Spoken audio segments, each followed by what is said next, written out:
우리가 이제 제사장의 의복에 대해서, 옷에 대해서 계속해서 공부해 가고 있습니다. 제사장은 청색으로 된 겉옷을 입게 됩니다. 그죠? 겉옷이 있습니다. 안에는 속옷은 반포로 되어진 속옷이고요. 이제 그 겉옷에는 무엇이 달려 있습니까? 바로 방울이 달려 있습니다. 제가 어제 신학원 우리 교회에서 행하고 있는 신학원에 졸업여행이 있어가지고 아무것도 아닌데 하여튼 교수라는 명목으로 함께 지도해서 가라고 해서 오산 쪽에 가면 광은 동산이라고 하는 기도원에서 운영하는 곳이 있습니다.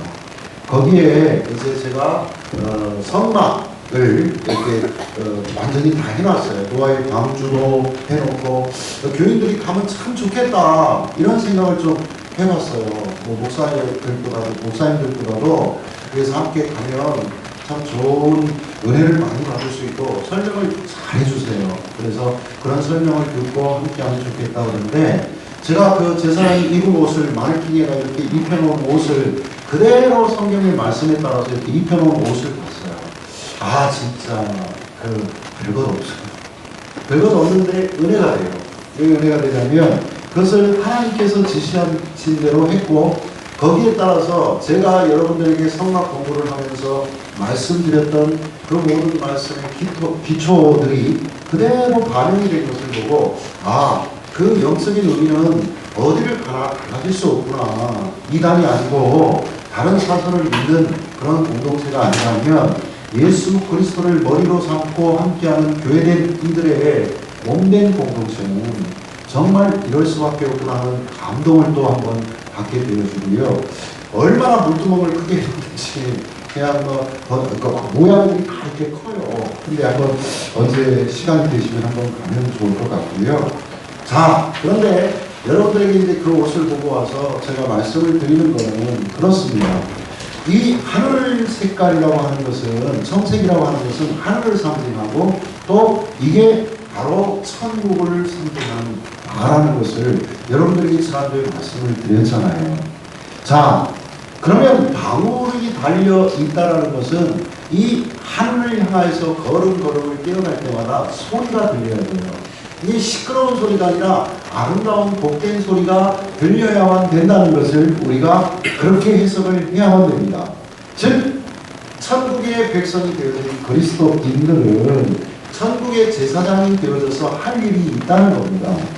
제사장의 사역을 감당하기 위해서 부지런히 움직여야 됩니다. 이쪽으로도 저쪽으로도 발을 부지런히 움직여야만 돼요.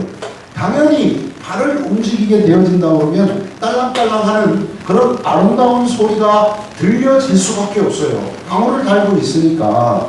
우리 그리스도인 역시도 제사장된 만민이 하나님 앞에 제사장이 된 우리 역시도 하나님의 사역이 바로 복음을 증거하고 아름다운 복된 소식을 세상에 전파하는 것이 마땅하게 해야만 되는 일이라는 것을 잊지 말자는 겁니다. 그래서 지난주 끝 무렵에 말씀을 드렸던 것처럼 이 말씀을 다시 한번 드리고 싶어요. 그리스도인들에게 주어진 선물은 천국입니다. 천국을 살고 우리들이 소유하면서 살고 이 땅에서 우리들이 움직이면서 나아가야 됩니다. 이 천국을 소유하는 사람들은요, 다른 사람들처럼 내가 부처가 되고 신이 되기가 명벽수도를 행하고 수련을 쌓고 보행을 행하는 것이 아니라 우리는 거저주신 그리스도의 보혈의 공로로 말미암아 우리가 하나님의 백성이 되어지고 천국 시민권자가 되어졌다는 걸 믿고 사는 존재라면 우리가 이 땅을 살아가면서 부지런히 움직여야 됩니다. 그러면서 아름다운 소식, 소리, 딸랑딸랑하는 그 복음의 소리가 전파가 되어져야만 됩니다. 항상 우리가 울려내는 소리는 우리의 시끄러운 잡음이 아니라 나의 삶의 문제를 놓고 엉엉 우는 그런 근심 걱정의 소리가 아니라 우리들이 움직일 때마다 하늘 복음이 세상에 전파되어지는 역사를 우리들이 행하며 사는 것이 진정한 그리스도인이요 하나님 앞에 선 하나님의 제사장임을 우리들이 명심하자는 겁니다. 그래서 바울 사도는 로마서 10장 15절에서 이렇게 말을 해요. 보내심을 받지 않았으면 어찌 전파하리요. 기록된 바 아름답도다. 좋은 소식을 전하는 자들의 발이여 함과 같습니다. 여러분, 우리는 보내심을 받은 자들이에요. 우리는 천국을 소유한 백성으로, 천국 백성으로 이 땅 위에 보냄을 받은, 파송받은 모두가 다 선교사요, 전도자요, 하나님의 제사장. 그렇다 보면 우리는 부지런히 발을 움직여 딸랑거리면서 하나님의 아름다운 소식을 증거해야만 되는 겁니다. 이것이 아름다운 발입니다. 우리들이 삶의 문제를 놓고 부지런히 쫓아다니는 거 필요합니다. 그러나 그 소리는 아름다운 소리가 아니에요. 자, 이제 반포 위에 우리는 겉옷을 입고 관을 씁니다. 여호와께 선물이라는 그 관을 쓰고 방울을 달며 청색 겉옷을 입었으니 우리는 계속해서 움직일 수밖에 없습니다. 제일 맨 위에 무엇을 걸칩니까? 이제 마지막으로 에봇을 우리는 입게 되어집니다. 오늘 우리는 에봇과 거기에 달린 장식을 통해서 하나님이 우리에게 주시고자 하는 말씀이 무엇인가를 검증해 확인해 보고자 합니다. 에봇을요, 흔히 제사장의 옷이라고 말을 합니다. 결국 우리들이 에봇을 입고 있어야 되는 거예요. 나는 루터의 종교개혁 이후에, 칼빈의 그 개혁 이후에 우리는 이제 휘장의 찢어짐으로 말미암아 그리스도의 죽음으로 말미암아 우리는 모두가 제사장 되어졌다라고 그렇게 이야기하고 나는 제사장이다 이렇게 이야기하는 것으로 그치지 말고 옷을 입어야 돼. 이 에봇은요, 금실과 청색, 자색, 홍색 실과 갈개, 꽃, 배실로 정교하게 만들어졌답니다. 여러분 다시 한번 봅시다. 성경의 이 색깔은요, 성경에 나온 이 색깔들은 거기에 딸린 의미들이 다 부여되어 있습니다. 청색은 하늘의 색깔로 천국을 의미하고 하늘로부터 온 인자를 의미합니다. 또 홍색은 피의 색깔입니다. 바로 희생 제물이며 그리스도의 보혈을 우리에게 의미해 줍니다. 자색은 여러분 왕의 독보 색깔입니다. 권위를 상징하고 통치를, 왕권을 상징합니다. 그리고 가는 배실로 꼰 백색은 깨끗함, 순결함을 의미합니다. 바로 의로움의 상징. 우리가 이렇게 얘기하면, 자, 이제 왜 하필이면 성경 말씀의 구약에 성막을 짜는 데 있어서, 이 에봇을 짜는 데 있어서, 자, 청색실로, 또 자색실로, 홍색실로, 백색실로 이렇게 짜라고 했는가를 우리들이 상상을, 아니, 우리들이 좀 이제 염두에 둘 필요가 있어요. 자, 이 네 가지 색깔이 상징하는 것은 누구일까? 예수님. 그렇습니다. 하늘에 계시지만 그곳에만 계신 것이 아니고 창조자의 아들로 이 세상의 모든 의와는 비교되지 않을 하나님의 의로서 이 땅에 오신 예수 그리스도 인자이십니다. 하나님의 의로서 자기 백성들을 구원하시기 위하여 하나님 앞에 복종하여 희생 제물이 되셔서 부활하시어서 모든 능력의 능력을 더하셔서 왕권을 주신 자색, 천국의 하나님의 우편에 앉아 계심으로 천국의 다스리는 자가 되어지신 청색, 그분이 바로 예수님이십니다. 그분은 오늘도 천국을 소유한 여러분들을 통해서 천국을 소유할 백성들을 보고 찾고 있다는 걸 여러분들이 명심하십시오. 예수님을 나타내도록 부름을 받은 자가 제사장입니다. 예수님을 나타내면서 주님의 길을 따라 가야 하는 것이 제사장의 마땅한 임무이고 도리입니다. 이왕이 예수님의 특성을 잘 표현한 네 가지의 색깔을 우리가 보았다면 여러분 복음서도 이 색깔로 정리해 볼 수 있어요. 사복음서를 봅시다. 먼저 요한복음은요, 저자 사도 요한이 지은 건데 가장 오랫동안 살면서 12제자를 대표하면서 모든 신자들을 대상으로 성령님의 인도하심 따라 예수님이 어떤 분이신가 다른 복음서와는 조금 차별되게 다른 시각으로 서술을 했어요. 그래서 요한복음을 가리켜서 이렇게 얘기합니다. 하늘에서 오신 인자를 가장 잘 나타낸 복음서, 이렇게 얘기를 해요. 그래서 요한복음을 하늘의 복음이라 이야기하여 청색복음이라고 부르면 됩니다. 자, 마태복음의 저자 마태는요, 유태인입니다. 그래서 그런 유태인들을 대상으로 해서 예수님은 임마누엘이시고 또 메시아라는 것을 이 땅에 오신 왕이심을 선포하는데 주력을 했어요. 이처럼 예수님의 왕권을 선포하셨으니 자색복음이라고 부르면 어떨까요? 택함을 받은 자들이라고 자만하며 율법을 잘 지킨다고 자처했던 그 바리새인 서기관으로 대표되는 그 유대인들을 향하여서 자, 예수님만이 왕이시다, 메시아이시다 라고 부르짖었던 마태의 그 음성을 우리도 들어야 합니다. 마태를 들어쓰신 성령님의 음성을 듣고 우리들 모두도 이제 교만하여서 내가 이만큼이면 되었다가 아니라, 그리고 항상 교인 뜰밖에 있는 그런 백성들의 삶이 아니라 뜰 안으로 들어와서 이제 성소를 향하여 들어가고 성도가 되어져서 그리스도인이 되어져서 정말로 예수 그리스도의 복음을 증거하는 참된 주님의 왕권을 증거하는 자들이 되어야 할 줄로 믿습니다. 누가복음의 저자 누가는 어떤 사람입니까? 유대인인데 헬라인이었어요. 그러니까 그 그리스도 사고를 갖고 있는 사람이었어요. 히라민들을 향하여서 예수님은 죄가 없으신 분이시다, 완전한 인간이다, 의로운 분이다 라고 부르짖었어요. 순결을 나타내고 바로 깨끗함을 증거하고 의로움을 나타내는 백색복음이라면 어떨까요? 여러분, 그리스도인들은 어떤 사람이었어요? 바로 정치적인 사람들이었고 윤리를 사랑하고 지혜를 자랑했던 사람들이 아닙니까? 그 사람들을 향해서 이 땅 위에 완전한 윤리 도덕가는 누구이냐, 또 이 땅 위에 참된 지혜가는 누구일까?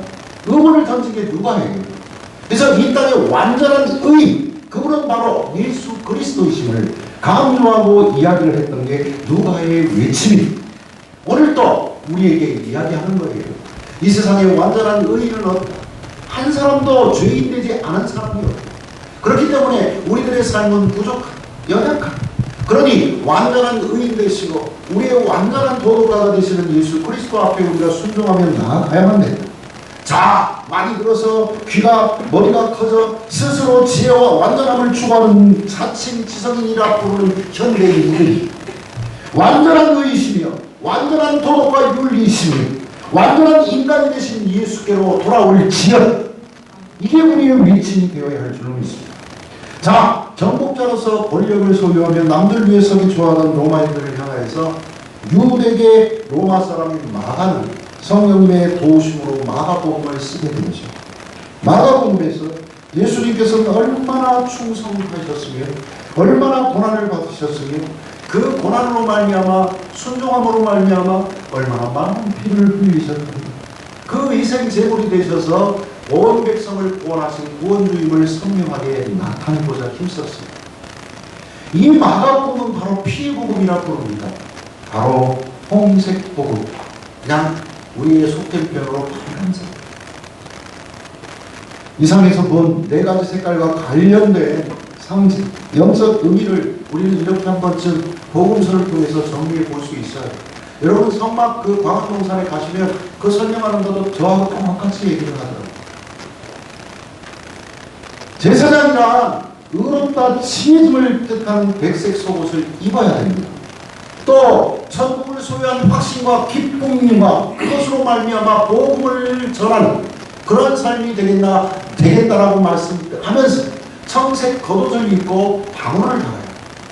또 제사장이란 바로 네 가지 색의 예봇을 입어야 되는데 그 네 가지 그 예봇에서는 무엇을 상징합니까? 바로 인자 되신 예수 그리스도, 왕 되신 예수 그리스도, 또 의로우신 예수 그리스도, 희생의 제물이 되신 예수 그리스도를 상징하는 거예요. 그러니까 우리는 예수 그리스도를 덧입어야 돼요. 예봇을 덧입어야 된다, 이 말씀입니다. 그래서 우리에게 맡겨주신 성소, 곧 이 세상을 향한 우리의 사명이 있다는 것을 분명히 알고 가십니다. 예수를 믿는다고 매일같이 우리에게 복만 달라고 기도하는 것 간과하지 말라는 게 아니라 우리에게 있어서 구복, 기복은 당연한 거예요. 왜 그러냐면 아브라함이 하나님의 선택을 이분과 동시에 그런 복의 근원이 되어졌다는 걸 명심하세요. 그러니까 그 복은 우리에게 당연히 임할 줄로 믿으시길 주의 이름으로 축원드립니다. 그러나 우리에게서 그보다 더 중요한 건 사명이 있어요. 제사장으로 부름받은 이들이 해야 할 일이 있다는 것을 오늘 조금 알아야 됩니다. 이 말씀이에요. 무엇을 입고 인자 되신 예수 그리스도, 왕 되신 예수 그리스도, 희생의 제물이 되신 예수 그리스도, 완전한 의이신 예수 그리스도를 상징하는 에봇을 입고, 복음은 율법주의자나 유대인에게, 또 권력이 있는 로마인에게, 노아와 지혜를 자랑하는 그 그리스도인들에게, 또 신자라고 칭하며 자기의 의를 나타냈던 바리새인들에게, 또 예수 그리스도로 덧입어져 내가 그리스도인이라고 말하는 사람들이 되어졌던 누구에게나 똑같이 적용이 되는 겁니다. 결국 나아가서 믿는 자든 믿지 아니하는 자든 그리스도의 그 피를 흘리심은 모두의 구원으로 해당된다는 것을 믿으시길 주의 이름으로 축원드립니다. 그래서 사도 바울은 로마서 1장 16절에서 내가 복음을 부끄러워하지 아니하노니 이 복음을 모든 믿는 자에게 구원을 주시는 하나님의 능력이 됩니다. 먼저는 유대인에게요, 그리고 헬라인에게보다 라고 고백을 한 겁니다. 바울은 알았어요. 유대인들에게도 헬라인에게도 그 밖에 이방 민족 모두에게도 복음은 필요합니다. 하나님의 칭의에 오신 소금, 또 천국 복음의 거저, 그리고 복음의 능력을 상징하는 에봇을 입은 제사장들에겐 구체적으로 주어진 사명이 있다는 것을 알아야 됩니다. 오늘 제사장의 에봇 위에 장식된 기구들을 살펴보면서 좀 더 구체적으로 우리를 통하여서 하나님께서 원하시는 것이 무엇인가, 우리에게 주신 사명은 무엇인가를 생각해보자. 에봇의 장식들을 통해 그 의미를 우리들이 다시 한번 되새겨 봅시다. 자, 에봇에는요, 변대가 있고 띠가 붙어 있고 흉패가 붙어 있습니다. 크게 세 가지의 장식물들이 있다는 걸 명심하시기 바랍니다. 에봇을 입은 제사장이 에봇 위에 변대를 달고 띠를 달고 흉패를 걸게 되어 있습니다. 제사장이란 당연히 이렇게 입어야 돼요. 이 장식들을 달아야 돼요. 먼저 띠를 좀 봅시다. 어깨 위에 걸려있는 띠. 자, 에봇에 사용된 재료와 똑같습니다. 틀림이 없이 똑같습니다. 금실, 정색, 자색, 홍색실과 가늘게꼰 배실로 정교하게 만들라고, 그리고 에봇을 붙이라고 말씀하십니다. 이 띠가 주는 의미가 큽니다. 여러분, 아무리 좋은 옷을 입고 있어도 띠가 없으면 헐렁헐렁해지고 거추장스러워지고 내려갑니다. 활동이 부자연스럽게 되어진 것을 여러분들이 아셔야 됩니다.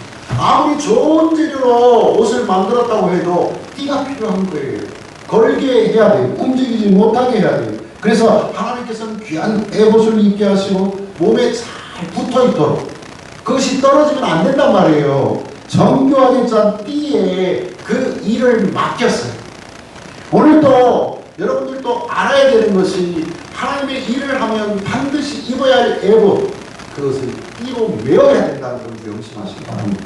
중요하게 생각을 해야 될 것은요, 바로 이 띠 또한 에봇을 만든 재료와 동일하다. 이걸 좀 생각을 해야 돼요. 제사장의 직분을 가진 그리스도인에게 하나님께서는 희생하신 인자를 통해 의롭다 칭해 주셨어요. 그리고 천국 복음을 우리가 소유케 만들어 주셨어요. 또 복음의 능력을 갖게 하시어 에봇의 옷, 곧 그리스도를 입게 하셨어요. 반복되어지지만 여러분, 이 옷이 우리에게 거추장스럽거나 불편하게 되면 어떻게 되겠어요? 안 되는 겁니다. 그리스도가 어찌 우리에게 불편할 수 있겠어요? 그래서 우리들을 딱 그리스도와 붙어 있게 해야 돼요. 그래야 활발하게 움직일 수 있어요. 딸랑거리며 복음을 증거할 수 있는 거예요. 우리의 삶을, 여러분들 옷을 입을 때 우리들이 크거나 작거나 하면 얼마나 불편합니까? 우리의 딱 맞는 옷, 예수 그리스도의 옷을 정말 정교하게 짠 띠로 말미암아 우리는 붙어 있어야 할 줄 알았습니다. 여러분, 성경에 보면 띠에 대한 언급이 계속되어서요. 그런데 그 중에서 신약에 가니까 우리가 잘 아는 띠가 두 가지가 있어요. 첫째 하나는 하나님의 전신갑주의를 그 매개하는 진리의 허리, 진리의 허리. 자, 두 번째는 성령의 하나 되게 하시는 평안의 띠. 여러분, 에봇의 띠를 에봇과 같은 재료로 만들라고 지시하시는 하나님께서는 예수 그리스도의 옷을 입은 우리에게도 인간의 어떠한 것이 덧입혀져서 활동성을 풍부해지는 것이 아니라는 걸 알라고 말씀하시는 거예요. 우리가 영적인 일을 할 때 영적인 의미가 부여된 띠를 떼어야 함을 분명히 아시길 바랍니다. 진리의 허리띠, 예수 그리스도의 말씀의 허리띠를 분명히 매셔야 돼요. 여러분, 우리들이 삶을 살면서 예수 그리스도의 복음을 증거한다고 예수 그리스도의 옷을 우리들이 입는다고 하면서 내 자신이 평안치 못하고 감사가 없고 다른 사람들에게 불편을 만들고 또 다른 사람들이 불안하게 만든다면 그게 어찌 예수 그리스도의 옷을 입은 사람이라고 말할 수 있겠어요? 성령의 평안의 복음이 우리에게 덧입혀져 있어야 될 줄로 믿습니다. 예수를 믿는 자들은 평안을 증거하는 자예요. 이 땅에 평안을 이루는 자들이라고 말씀드렸어요. 그래서 산상수훈 팔복을 우리에게 얘기하시면서 다른 것들은 우는 자를 위로하는 자들은 하나님의 위로가 있을 것이다. 자, 애통하며 슬피 우는 자들에게 그들에게 평안을 주고 위로하심이 있을 거다. 이렇게 얘기하지만 하나님의 평안을 증거하는 모든 자들은 하나님의 자녀라 일컬음을 받을 것이라고 분명히 얘기함을 여러분들이 명심하세요. 왜 그러냐면요. 여러분 천국을 소유하는 거 좋지요. 또 여러분들에게 있어서 위로를 받는 것도 좋겠지요. 여러분들이 재물이 많아지고 또 생명이 연장이 있는 것도 좋겠지요. 그러나 무엇보다도 이 세상에 가장 위대하신 분, 그리고 온 땅을 소유하신 분, 또 온 우주의 통치자 되신 분, 그분의 아들, 딸이 됐다면 나는 그 모든 것의 상속자예요. 믿으십니까? 아멘입니까? 네. 여러분 아멘 합시다. 정말 중요한 거예요. 그러니 하나님 나라의 평화를 입은 우리가 세상을 평화롭게 하고 이 땅에 정말 거짓과 불신 그리고 부정의가 있다면 이 땅의 정의와 신뢰관계가 회복될 수 있도록 평화의 사도로 평화의 일꾼으로 쓰임받는 것은 지극히 당연합니다. 나는 하나님의 아들입니다. 여러분들은 하나님의 자녀입니까? 여러분들은 하나님의 자녀가 맞습니까? 그렇다면 평화를 피를 내세요. 그래야 되는 겁니다. 여러분,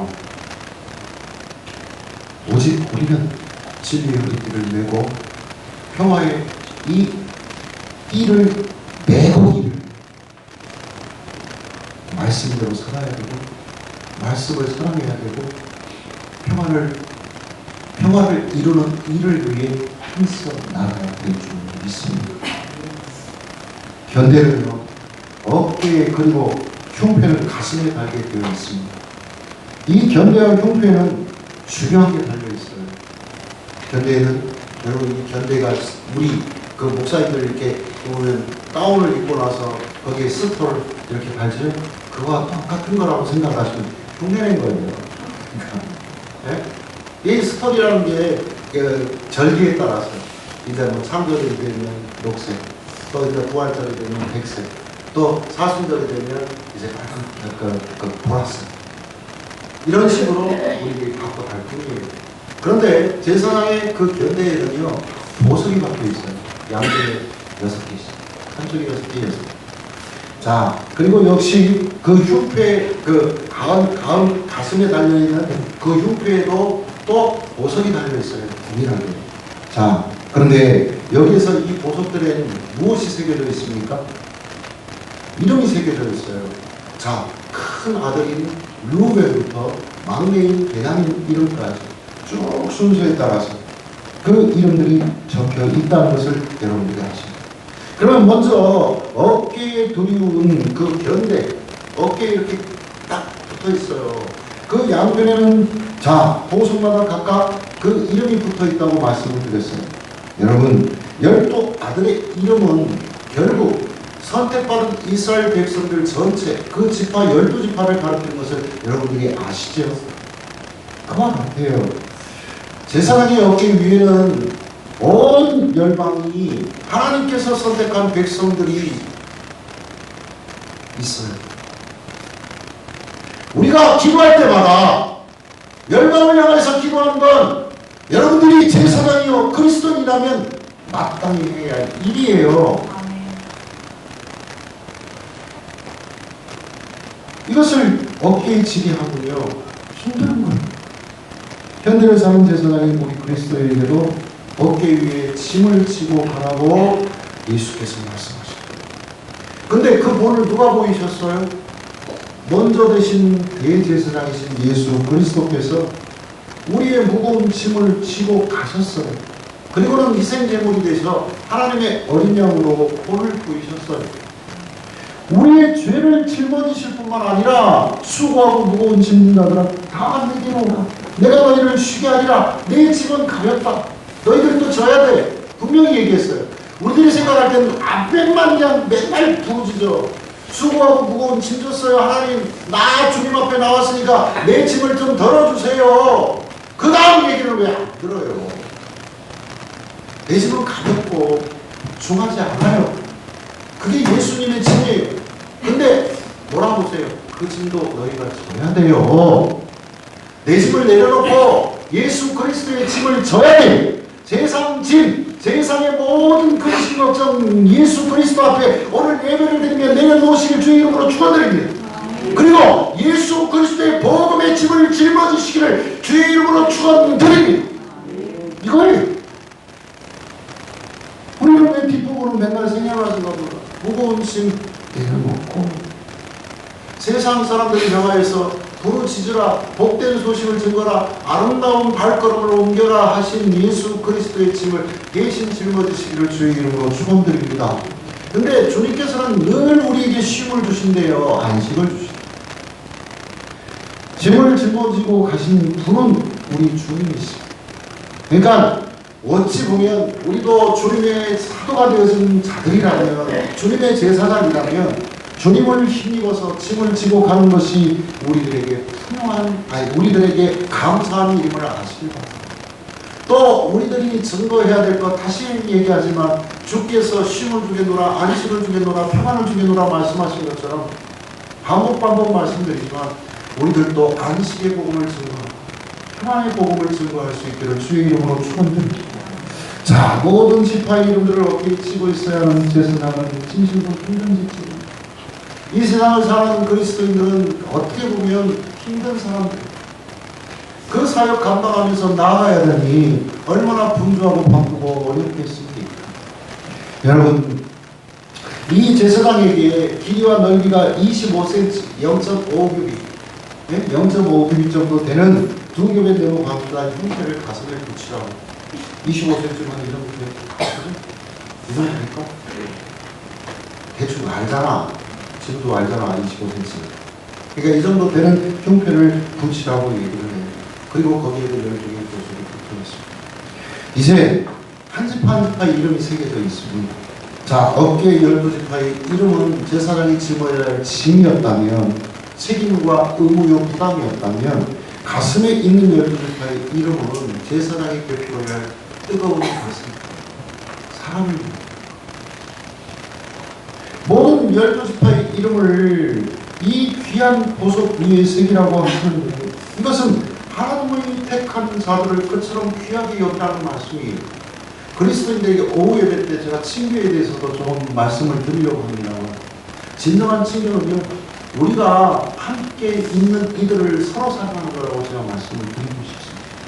그들을 위해서 진정으로 기도하는 거고, 그들을 위해서 우리들이 마음 아파하는 것.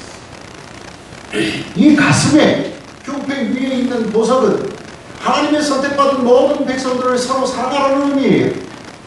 그와 같이 귀하게 택한 백성의 짐을 어깨에 짊어질 때 또 사랑의 마음 베풀어야 할 때도 있고, 우리들이 정말 책임져야 할 때도 있어요. 이 모든 것을 하나님께서 귀하게 여기는 자들에게 주신 것임을 여러분 믿으시기 바랍니다. 하나님께서는 이 힘든 부담을 감당해야 할 제사장을 홀려주셨을까? 한결육배 양면 사이에는 공간에 주머니가 있고, 그 주머니 가서 보니까 진짜 있어요. 못 만지게 해서 내가 이렇게 두드려보지 못했지만 가서 보니까 있어요. 거기에는 뭐가 있어요? 우림이라는 한결 돌이 들어있어요. 우림의 뜻은 빛입니다. 다른 뜻이 빛이라는 뜻이고요. 동림은 완전함을 가리키는 말입니다. 민수기 27장 21절에 이런 말이 있어요. 그는 제사장 엘리야살 앞에 설 것이요 엘리야사는 그를 위하여 우림의 판결로서 여호와 앞에 물을 것이니 그와 온 이스라엘 여성 곧 온 회중은 엘리야사의 말을 따라 나가며 들어올 것이니라 라고 했어요. 이 말씀이 무슨 얘기입니까? 여러분, 우리들의 삶에 있어서 흉패 위에는 12지파가 담겨 있는데 그들의 삶을 판결할 일이 있으면 하나님 앞에 나아가서 이것이 별거 아니잖아요. 어찌 보면 제비뽑기와 똑같은 건데 빛으로 의로움으로 상징이 되어진 이 이 하나님의 빛과 하나님의 의를 이야기하는 이것을 가지고 백성들의 그 모든 일을 판결하는 거예요. 하나님께서 하시는 거예요. 여러분, 솔로몬이 일성문제를 드리고 나서 환상을 봅니다. 그죠? 하나님의 사자가 그에게 나타나서 뭐라고 합니다. 네가 필요한 것이 무엇이냐? 그랬더니 그가 재물을 요구하지도 않고 그의 가정의 평안을 요구한 것도 아니고요. 그의 삶에 있어서 명예롭고 또 전 세계를 다스리는 그러한 제국을 이루는 왕이 되어질 것도 요구한 게 아닙니다. 그가 요구한 건 하나님의 선택된 이스라엘 백성들을 정말로 잘 다스리고 올바른 정의로운 판결을 내리기를 위하여서 지혜를 구한 것을 여러분이 생각하십니다. 우리 그리스도인들을 바로 이와 같습니다. 바로 여호와께 물어 빛으로 인도하신 정의로우신 하나님의 뜻을 우리들이 판결하는 데 힘을 써야 됩니다. 그러면 우리에게 우림과 둠빔이 있습니까? 없습니까? 있어요. 하나님의 말씀이 성경이 우리에게 우림과 둠빔입니다. 이 둠빔과 우림을 통해서 우리는 빛을 비춰야 됩니다. 그리고 이 세상을 의롭게 만드는 일을 위해 힘써야 됩니다. 여러분, 우리들의 지식으로 하는 게 아닙니다. 여러분, 하나님의 말씀으로 해야 됩니다. 그러니까 여호와께서는 우림과 둠빔을 흉패에 넣고 12지파의 이름이 기록된 판결 흉패를 가슴에 붙여서 여호와 앞에 영원한 기념을 삼으라고 명하신 이유는 너희들은 내 백성이니 내가 너희들을 인도하고 너희들을 판단하고 너희들을 바른 길로 인도하겠노라 라고 말씀하신 그 상징입니다. 여러분, 그리스도의 옷 에봇을 입으셨습니까? 성령의 띠, 에봇의 띠를 띠고 있습니까? 택한 백성의 짐을 어깨 견대에 메고 계시는가요? 그리고 흉패, 곧 하나님의 사랑에 따뜻한 마음을 갖고 하나님의 일을 행하라고 말씀하신 그 길을 걸어가고 있습니까? 지금도 아름다운 복음의 소식인 그 방울소리를 내고 있으신가요? 제사장의 일 쉽습니까? 겁나게 어려워요. 죄송합니다. 이것도 유튜브에 실리는데 허벌나게 어려워요. 빡세요. 그리스도를 제대로 믿고 따른다는 게 그만큼 눈물 나게 힘들어요. 그런데 놀라운 사실은 그처럼 힘든 일을 감당해야 하는 제사장이 성소에 들어가면 실망하는 공간이 아무것도 없어요. 하나님 너무 하시는 거 아닙니까? 간혹가다 좀 쉬기도 하게 성소에 들어가. 여러분 보면 성소 들어갔더니 설명이 한 1시간 반이야. 그 성소 들어갔다가 지성소 보고 나오는데 5분도 안 걸려요. 뭐가 있어야지. 없어요. 제가 계속 말씀을 드리지만 떡상, 등잔대, 그리고 앞에 들어가는데 뭐가 있어요? 현관. 이 세 가지가 성소에 전부 있는데. 근데 이 일은 너무나 우리에게 있어서 어떻게 보면 무거운 짐인데 좀 그 안에서 좀 쉴 수 있게 해 주셔야 되는 거 아닙니까? 없어요. 그런데 여러분, 우리 하나님께서는 우리를 그냥 방치하시는 분이시거든요. 우리가 둠빔을 주시고. 무슨 일입니까? 뭔 얘기입니까? 우림과 둠빔을 주셔서 우리가 때때로 판단하기 어려운 일을 통해 말씀을 통해서 주님께서 도우심을 주시는 믿으시길 바랍니다. 능력으로 맡겨주신 그 사명을 감당할 수 있는 힘도 주심을 믿으시길 바랍니다. 그리고 그 일을 감당할 때마다 우리의 입술에 감사가 있고 기쁨이 우리의 얼굴에 비치게 될 줄로 믿으시길 주의 이름으로 축원드립니다. 정말로 어떤 면에서 보면 우리들이 찬양할 때요, 우리 이경수 권사님 얼마나 힘들겠어요. 사람들이 말을 세웁시다. 그러나 하나님이 기뻐하실 줄로 믿어요. 그때그때마다 하나님께서 그때그때마다 갚아주실 줄로 믿어요. 여러분, 우리 또 장집사님, 또 우리 김권사님, 김무덕 권사님, 우리 김수덕 권사님 얼마나 힘을 냈어요. 우리 김정화 집사님 또 몸도 안 좋은데 드럼치려면 더 더워요. 남편 대신 그 집사님 저한테 그러더라고. 드럼치는 것도 용이에요. 아, 나한테 그래요. 그래서 그게 자기가 하는 거 아니에요. 하나님이 하시게 만드는 거죠. 아, 네. 좋으니까 하는 거예요. 여러분, 이번 주 목요일 날 MLS, 제가 참 그래도 센스가 있는 것 같아요. 미션 리더십 스쿨. 지난주에 그 약자라고 말씀드렸죠. 그 약자고. 근데 선교 사역자로서 지도자가 되어서 하나님의 일을 감당하기 위해서 복구한 학교에 있어요. 졸업식에 갔더니 그동안 10주 동안 있었던 일들을 이렇게 막 PPT로 다 보여줘요. 근데 내가 울었어요, 정말. 눈물을 막 펑펑 흘리는 게 아니라 조금 창피하니까. 왜 울었냐면요. 그 일을 감당하는 그 사역자를 그래갖고 한 36명인가 그렇게 되더라고요. 근데 그 사람들이 뒤에 가서 막 펑펑 울고 힘들다 막 이랬는지는 모르겠습니다만 그 화면 속에 비친 그 사람들을 보고 막 웃고 있어요. 기뻐하고 있어요. 제가 장로님하고 김무덕 권사님한테 그런 얘기를 했어요. 오면서 정말 지들이 좋아서 그러니까 저렇게 좋겠지요. 저렇게 웃고 있겠지요. 여러분, 우리가 싫은 일을 부모가 강요하면 자식들이 억지로 하면서 웃겠어요? 물론 불편, 원망.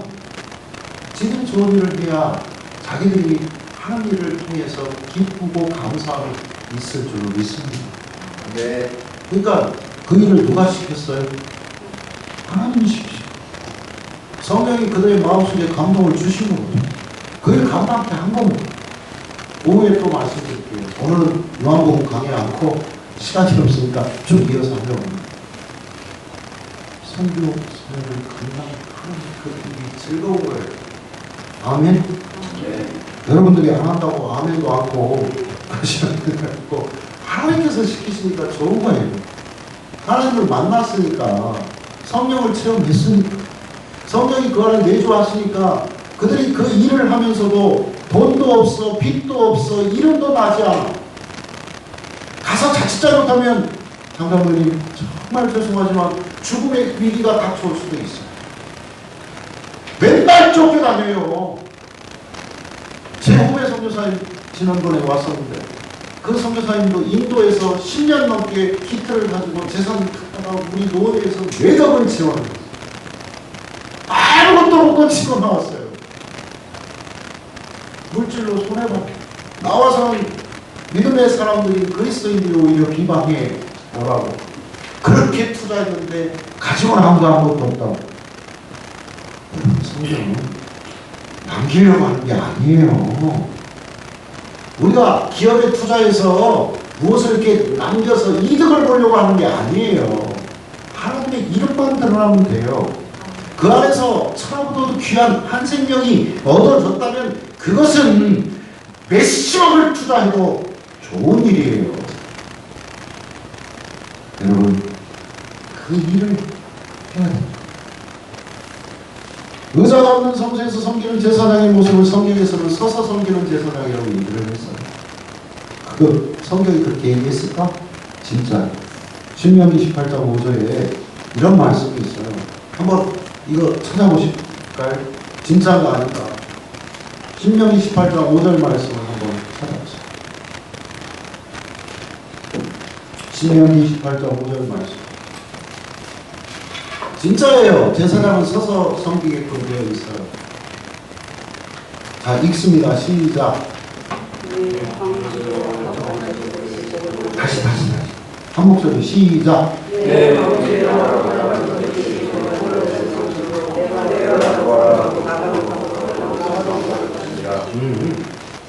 18장 5절. 어쩐지 왜 이렇게 틀릴까요? 18장 28장 5절. 28장 5절. 예, 읽습니다. 시작.